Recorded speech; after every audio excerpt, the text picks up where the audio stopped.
Hello there. We have a bit of a problem in this country with critical thinking and media literacy. Like, it's a big problem. Let me give you an example of something that sort of popped up today, which made me absolutely fascinated.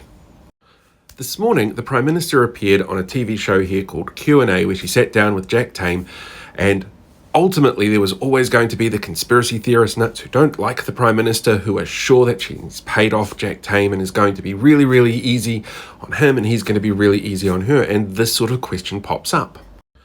Now, the question of whether or not you like the Prime Minister or don't like the Prime Minister does actually have a play on how you feel this interview is going to go. And going through reading the comments on that section, it's really clear that people who like the Prime Minister liked the interview, people who don't like the Prime Minister liked the interview, and some people just weren't going to watch it all because it involves the Prime Minister and they're bribed media. And that's just completely nuts.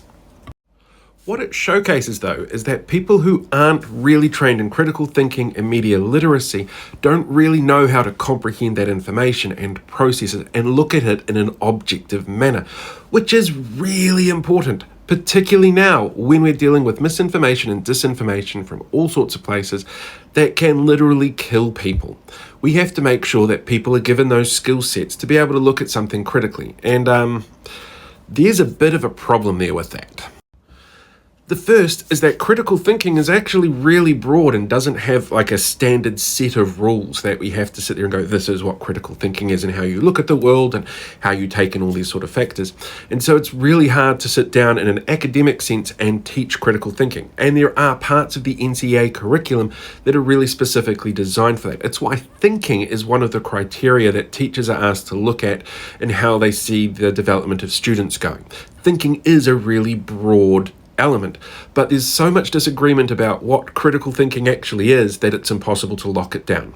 The other thing is media literacy, and media literacy is a form of critical thinking, but we also have a really serious problem with that. You see, media studies itself is a relatively new subject when it comes to, say, high school, for example. It was originally part of the English course back when I was doing studies around it, but it's sort of spread out into its own thing since then. But this government has decided, as of next year, to drop Level 1 NCEA media literacy studies, meaning that they're not giving people the base foundation tools to go out and think critically about their media, especially social media. And that's because they want to focus on other core values which they feel are still going to have a focus on things like critical thinking. But media literacy in the 21st century, when we're dealing with what we're dealing with, is more important than ever.